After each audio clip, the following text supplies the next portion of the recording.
नमस्कार दोस्तों, कुमार ट्रिप्रेस में आपका स्वागत है। मैं हूं राम और आप देख रहे हो हमारी सीरीज देश की बात। दोस्तों, देश की बात में आज फिर हम उसी बात पर चर्चा करेंगे जो बयानबाजी पिछले कई दिनों से सनातन के समुचित नाश करने की जो बात कही गई। आज माननीय प्रधानमंत्री नरेंद्र मोदी जी ने मध्य प्रदेश में एक रैली के अंदर इस पर अपना वक्तव्य दिया और किस प्रकार सनातन का नाश करने वाले लोगों को नसीहत दी।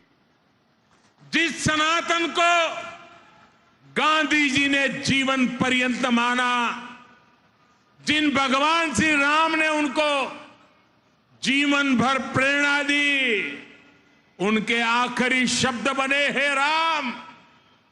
जिस सनातन ने उन्हें अस्पृश्यता के खिलाफ आंदोलन चलाने के लिए प्रेरित किया, ये इंडी गठबंधन के लोग, एक गमंडिया गठबंधन के लोग उस सनातन परंपरा को समाप्त करना चाहते हैं। जिस सनातन से प्रेरित होकर स्वामी विवेकानंद ने समाज की विभिन्न बुराइयों के प्रति लोगों को जागरूक किया, इंडी गठबंधन के लोग उस सनातन को समाप्त करना चाहते हैं। जिस सनातन से प्रेरित होकर लोकमान्य तिलक ने मां भारती की स्वतंत्रता का बीड़ा उठाया, गणेश पूजा को स्वतंत्र आंदोलन से जोड़ा, सार्वजनिक गणेशोत्सव की परंपरा बढ़ाई, आज उसी सनातन को ये इंडी गठबंधन तहस नहस करना चाहता है। साथियों, ये सनातन की ताकत थी कि स्वतंत्रता आंदोलन में फांसी पाने वाले वीर कहते थे कि अगला जन्म मुझे फिर ये भारत मां की गोद में देना।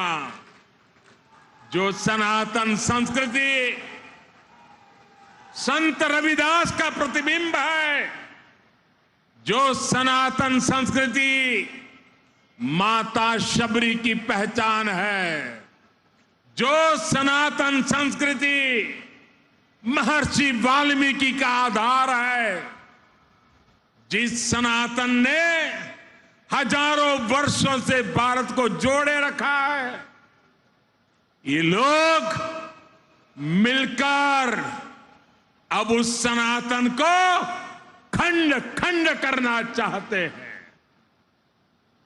आज इन लोगों ने खुल करके बोलना शुरू किया है, खुल करके हमला करना शुरू करके दिया है।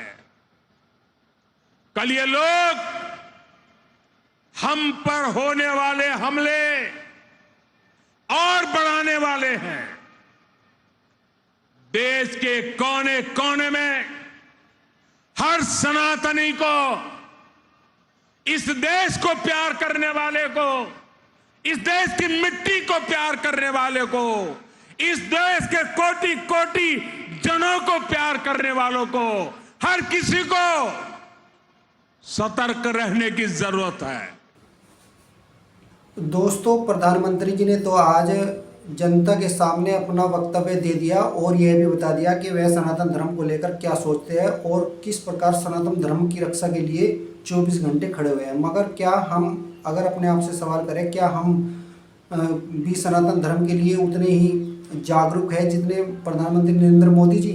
दोस्तों देखिए, सनातन धर्म के लोग अभी भी सोए हुए हैं। कुछ लोग 1-2% जो टीवी न्यूज़ चैनल और जो देखते हैं खबरें, उन्हें तो पता है कि क्या हो रहा है देश में, मगर 90% सनातन लोगों को, हमारे संत साधु जो मठ मंदिरों में बैठे हुए हैं, उन्हें बाहर निकलना होगा और इस वक्तव्य का पूरे जोर से विरोध करना होगा। आखिर क्यों नहीं करते भाई ये संत समाज के लोग इन चीज़ों का विरोध? बस एक वक्तव्य दे दिया अपनी कथा में और बात खत्म कर दी वहाँ, और अपना फिर वो काम शुरू, जो चल रहा वो चल रहा, उन्हें कोई मतलब नहीं। वो भी सरकार की तरफ को देख रही है कि सरकार करेगी। सरकार क्यों करेगी भाई? सरकार तो कर रही है अपना काम। जो काम करने का सरकार का है वो सरकार कर रही है, जो आपका काम करने का वो आपको करना चाहिए। हमारे कई हजार लाखों करोड़ों साधु संत होंगे देश के अंदर, क्या उनका नेतृत्व करने का अब समय नहीं है हिंदू समाज का। बाहर सड़कों पे निकल के हिंदू समाज को जागृत करने का उनका काम नहीं है।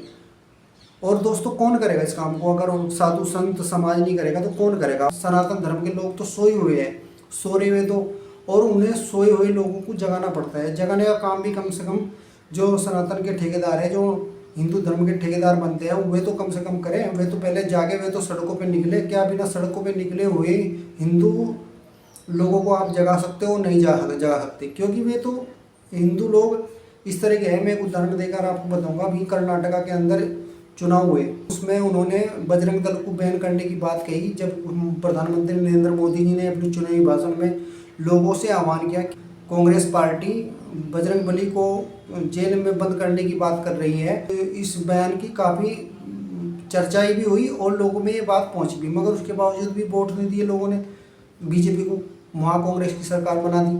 तो जनता हमारी सोई हुई है और वो बहुत ही कम उसमें बिक जाती है। फ्री बिजली में, फ्री टिकट में, वो छोटी छोटी चीज़ों में, फ्री सिलेंडर देने में वो बिक जाती है। दिल्ली में आप देख लीजिए, दिल्ली की जनता क्या सनातनी नहीं है? वहाँ पे क्यों ऐसी सरकार बना दी?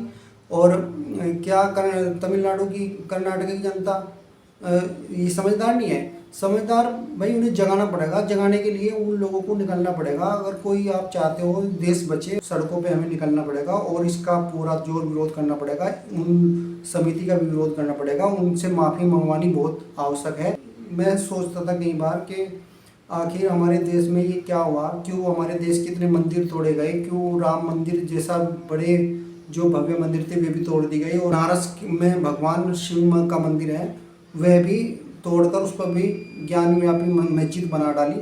तो ऐसा क्यों हुआ? मैं जब इस पर मंथन कर रहा था, एक दिन चर्चा कर रहा था, तो अब मेरी समझ में आता है कि क्योंकि यहाँ की जो हिंदू समाज है, हिंदू लोग हैं, जो हमारे संत समाज है, वो भी सोया हुआ है आराम से। सबको अपना खाना पीना, अपना भजन करना, कीर्तन करनी और सो जाना और फिर मर जाना, यही इनका लगा रहेगा।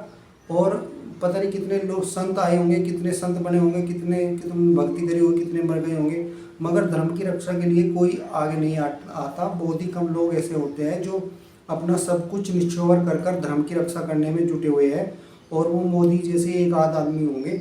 दोस्तों मैं तो सबसे आह्वान करूंगा, और पहले उन साधु संतों से और मेरा अनुरोध है, कम से कम वो सड़क पर आकर इसका विरोध करिए। हम जनता के बीच में जाइए, जनता को जागृत करिए। कम से कम सनातन धर्म के नाम पर तो लोगों में जाकर आप उन्हें जागृत कर ही सकते हैं।